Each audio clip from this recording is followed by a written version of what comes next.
तो ये जो जुमला मैंने आपको बताया ये है सही, लेकिन चूंकि बात हो रही है साजंगनिम की, तो हमने उनके लिए जो वर्ब लेके आना है वो भी हमने रिस्पेक्ट वाला लेके आना है। तो फादायो के बजाय क्या होगा, आप लोग भी जरा ध्यान से देखिए। फादायो, फत्ता, फत्ता था ना, फत्ता का दा हटा लिया, तो इसके साथ फाचिम है या नहीं है। फाचिम हो तो हमने उ शीदा लगाना है, और फाचिम ना हो तो खाली शीदा लगाना है, तो उ शीदा लगेगा, दा हट गया। तो इसको भी हमने अब आयो और ओयो लगा के सेंटेंस बनाना है, फादा शी। अब हमने देखना है कि बात पास्ट की हो रही है प्रेजेंट की। अभी वो मीटिंग में फोन इस्तेमाल नहीं कर सकते, यानी प्रेजेंट की बात हो रही है, ठीक है। तो शीदा को ई जो में भी चेंज कर सकते हैं, शोयो मोत फाद शोयो, मोत फाद शोयो, या सेयो भी इस्तेमाल कर सकते हैं, सेयो मोत फाद सेयो, यानी कि इस्तेमाल नहीं कर सकते। तो यहाँ पे फाद सेयो, मोत फाद सेयो, इस तरह करके बोलेंगे, ठीक है।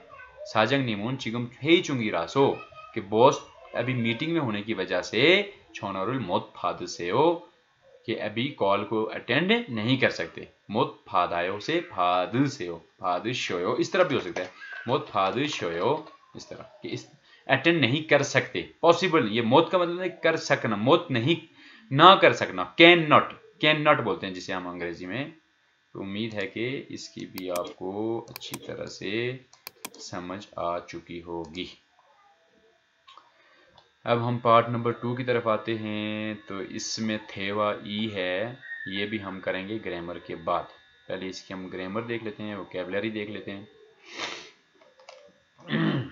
ओवी, ओवी किसको बोलते हैं, ग्रामर को। ओवी ई यानी इसकी जो वोकैबुलरी नंबर 2, सेंगवाल येजोल। सेंगवाल येजोल का मतलब क्या लिखा हुआ है, एवरीडे मैनर्स। येजोल का मतलब होता है मैनर। सेंगवाल बोलते हैं लाइफ को, किसको, डेली जो लाइफ होती है, लाइफ स्टाइल होता है सेंगवाल, लाइफ स्टाइल यानी रोजमर्रा के लाइफ स्टाइल, रोजमर्रा के जो मैनर्स हैं उनके बारे में अब यहाँ पे वोकैबुलरी है कुछ, हम देखते हैं।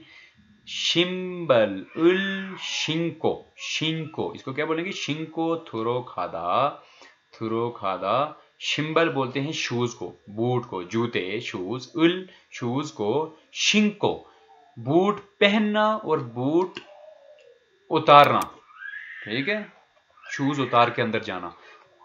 पहनने को बोलते हैं शिंदा, क्या बोलते हैं, शिंदा, पहनना, शूज के लिए। ये सिर्फ शूज के लिए इस्तेमाल होता है कोरियन लैंग्वेज में। ये भी थोड़ा टेंशन है, अभी वो पार्ट हमारा आया नहीं है, हाँ अभी तक हमने नहीं पढ़ा। कोरियन लैंग्वेज के अंदर ना एक चीज बड़ी इंटरेस्टिंग भी है और फॉरेनर्स के लिए थोड़ी बड़ी टफ भी होती है, कि हम पहनने का लफ्ज इस्तेमाल करते हैं, कपड़े पहनना, जूते पहनना, सॉक्स पहनना, ग्लव्स पहनना, हैट पहनना, टोपी पहनना, हम पहनना इस्तेमाल करते हैं। लेकिन कोरियन लैंग्वेज में ऐसे नहीं है। कोरियन लैंग्वेज में आप हैट पहनेंगे तो पहनने के लिए अलग लफ्ज इस्तेमाल है, वहां पे अलग वर्ड इस्तेमाल होता है। कपड़े पहनने के लिए अलग लफ्ज इस्तेमाल होता है, ग्लव्स पहनने के लिए अलग वर्ड इस्तेमाल होता है, शूज पहनने के लिए अलग लफ्ज इस्तेमाल होता है। इस तरह ये भी हमारा चैप्टर अभी हो सकता है कि बुक 1 में ना आए, बुक 2 में आए, लेकिन ये आपको पता होना चाहिए। तो शूज को जब हम पहनने के लिए इस्तेमाल करेंगे तो हम बोलेंगे शिंदा। कपड़े पहनने के लिए हम बोलेंगे तो इब्ता, हमने पढ़ा था इबोयो, ओ इबोयो, शायद आप में से कुछ स्टूडेंट्स को याद हो, हमने पढ़ा हुआ है इबोयो, कपड़े पहनना। लेकिन शूज को जब आप शूज पहनते हैं, पहनना ही बोलते हैं उर्दू में मेरे ख्याल में, तो आप शिंदा इस्तेमाल करते हैं, ठीक है। और शूज उतारने को हम क्या बोलते हैं, फोत्ता, क्या बोलते हैं, फोत्ता, फोत्ता और शिंता। तो ये आपके जहन में होना चाहिए। शिम्बरुल शिंको, शूज को पहनकर, को ये जो लगा हुआ है, शूज को पहनकर, थुरो खादा अंदर जाना, थुरो खादा अंदर जाना। अब ये बात की बात है कि ये आपने शूज पहन के कोरिया के अंदर नहीं जाना, चाहे वो होटल हो चाहे वो घर हो। कोरिया का मैंने आपको मुनहा में बताया था कि कोरियंस हमेशा घर में भी शूज उतार के दाखिल होते हैं और होटल में भी। बड़ी आम लोगों के लिए बड़ी हैरानकुन चीज़ होती है। उसकी वजह यह है कि वो लोग नीचे बैठ के खाना खाते हैं, कारपेट कल्चर वहाँ पे नहीं है, वेनाइल टाइल या इस तरह का वो शीट सी लगी होती है वहाँ पे, हीटिंग सिस्टम होता है, तो जिसकी वजह से वो लोग शूज़ उतार के जाते हैं, ठीक है। तो ये अभी चूंकि सिर्फ वोकेबलरी है तो इसमें उन्होंने क्या लिखा हुआ है, शिम्बरुल शिंको, बूट को पहनकर थिरो खादा अंदर जाना। ठीक है, ये जस्ट वोकेबलरी है, इसको आप खुद से आयो और ओयो में सेंटेंस बनाने की प्रैक्टिस कीजिएगा। मेरे पास चूंकि अभी टाइम बहुत ज्यादा हो गया, मैं आपको जस्ट इसकी वोकेबलरी बताता हूँ। आयो ओयो में आप खुद इसके सेंटेंस बनाए, ये चूंकि स्टेम है, वोकेबलरी आपकी डिक्शनरी फॉर्म है। ठीक है, हन सोनरो, हन एक को बोलते हैं, सोनरो एक हाथ से, मुलगोनुल चीजों को, मुलगोन ऑब्जेक्ट्स को बोलते हैं, चीज को बोलते हैं छूदा। छूदा का मतलब होता है देना, थ्रीदा बड़ों के लिए इस्तेमाल होता है, छूदा आम इस्तेमाल होता है। एक हाथ से चीज देना, हन सोन रो एक हाथ के साथ, रो या रो के साथ, एक हाथ के साथ, मुलगोनुल छूदा चीजों को देना। थारी रिल तोलदा, थारी बोलते हैं लेग को, तोलदा, तोलदा का मतलब क्या होता है, shake, to shake one's leg, ऐसे बैठे बैठे अपनी टांगों को हिलाना, वाइब्रेट मूव करना आगे पीछे, तो इसको क्या बोलेंगे, तोलदा, थारी रिल तोलदा, शेक वंस लेग, यानी टांगे हिलाना, टांगे हिलाना। ये जैसे पिक्चर में भी आपको नजर आ रहा है, इसका दाएं घुटना कभी इधर कभी उधर कभी इधर कभी उधर, उन्होंने अच्छे तरीके से आपको पिक्चर में समझाया हुआ। ठीक है, इसको थारी रिल तोलदा बोलते हैं। थारी रिल कोगो, कोगो अंथा, थारी बोलते हैं लेग को, रोल का मतलब है को, टांग को, कोगो, कोगो, कोगो का मतलब क्या होता है, टांग के ऊपर टांग चढ़ाना, हम नहीं कहते कोगो अंथा बैठना, टांग के ऊपर टांग चढ़ा के बैठना, जिसे हम बोलते हैं टांग के ऊपर टांग चढ़ा के बैठना। इसका उर्दू में ये बनेगा to cross one's leg while sitting. ठीक है, थारीरिल कोगो, ये जैसे मुझे अभी आप देख ऐसे करके बैठना, थारीरिल कोगो यानी उसको क्रॉस करके बैठना। ठीक है, ओके, तो ये सारी चीजें असल में, ये जो इन्होंने वोकेबलरी में ये सारी चीजें मना करने की हैं कि आपने ये काम नहीं करना। ठीक है, लेकिन यहाँ पे चूंकि वोकेबलरी, हम जस्ट इसको इसी तरह याद करते हैं। फाबे, फाब बोलते हैं चावलों को, पके हुए चावलों को, फाबे चावलों में, खाने में, सुक्कारक, सुक्कारक भी हमने पढ़ा हुआ है चम्मच, छुक्कारक बोलते हैं चॉपस्टिक्स को, जो स्टिक्स होती हैं, और सुक्कारक बोलते हैं स्पून को। कुत्ता, ये जो कुत्ता है, एक ध्यान से देखा करें स्पेलिंग की, एक हमने पढ़ा था कोत, इसमें छियत लगा हुआ था नीचे, और एक अभी हमने पढ़ा, इसको भी कोत बोलेंगे, क्या बोलेंगे, कोत, कोत्ती बोलेंगे, लेकिन इसका नीचे जियत लगा हुआ है और इसका नीचे छियत लगा हुआ है।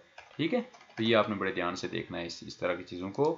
फाबे सुक्कर कुत्ता, कुत्ता का मतलब क्या होता है कि डबो के रखना, जैसे चावलों के अंदर चम्मच को डबो, चम्मच को चावलों के अंदर ही रखना, उसको कुत्ता बोलते हैं, कुत्ता। पुट इन, पुट इन, फाबे सुक्कारकुल, कुत्ता, खाने में जो स्पून है उसको डालना, ये वोकेबलरी है। ये सारी चीजें जो है कोरियन मैनर्स के खिलाफ हैं कोरिया के अंदर, यानी कि आप जो है शिम्बालुल छिंको थोरो खादा, बूट पहन के अंदर जाना, ये भी मना है। हन सोनरो मुलगन छुदा, ये भी मना है, एक हाथ से आप कोई चीज नहीं दे सकते। मना से मुराद क्या है कि ये खिलाफ गैर महजब है या खिलाफ मैनर्स है, तौर तरीका है। ठीक है, थारीरुल तोलदा, अपनी टांग को ऐसे ऐसे करना, ये भी बद तहजीबी में आता है। थारीरुल कोगोन था, टांग के ऊपर टांग चढ़ा के बैठना, ये भी बद तहजीबी में आता है। उसके बाद चावलों के अंदर स्पून को डाले रखना, जो खाना आप खाते हैं ना, जैसे हमारे यहाँ तो ये चीज़ इसकी केयर नहीं की जाती, जिस प्लेट में आप खाना खा रहे हैं तो उसी प्लेट में खाना खा के आपने पानी पीना है तो आप उस चम्मच को उसी के अंदर डाल के पानी पी लें। हमारे यहाँ ये कोई ऐप समझा नहीं जाता, लेकिन वहाँ पे ये भी मना है, ये भी मतलब खिलाफ तहजीब है। फप, फप ग्रत, फप चावलों को बोलते हैं, ग्रत बाउल को बोलते हैं, इन चावलों का जो बाउल है, उल फप ग्रसिल, फप ग्रसिल बोलेंगे। ठीक है, क्योंकि शीयत के आगे बाउल आ गया, फप ग्रसिल। थिलगो मोकदा, थिलगो, थिलगो का, थिलदा का मतलब क्या होता है, थिलदा, थिलदा का मतलब होता है पकड़ना, किसी चीज को पकड़ना, तो थिलदा से थिलगो, ये जो गो लगा हुआ ना, ये देखें, थिलगो पकड़कर, शिंको पहनकर, उसके बाद एक और था इधर, कुगो, टांग के ऊपर टांग चढ़ाकर, ये जो गो लगे हुए इसका मतलब कर, ये कर, पकड़ कर, खा कर, ये कर मैं बोल रहा हूं, ये उस गो कोरियन लैंग्वेज में इसको रिप्रेजेंट करता है। फपग्रुसिल थिलगो, चावलों के बाउल को पकड़कर मोकदा, खाना। तो ये भी कोरिया में जो है ना वो ऐब समझा जाता है कि आप उसको टेबल में रख के वहां से खाएं, ना कि उसको हाथ में पकड़ के खाएं, ये भी खिलाफे मैनर है। सोरी रोल, सोरी रोल, सोरी बोलते हैं आवाज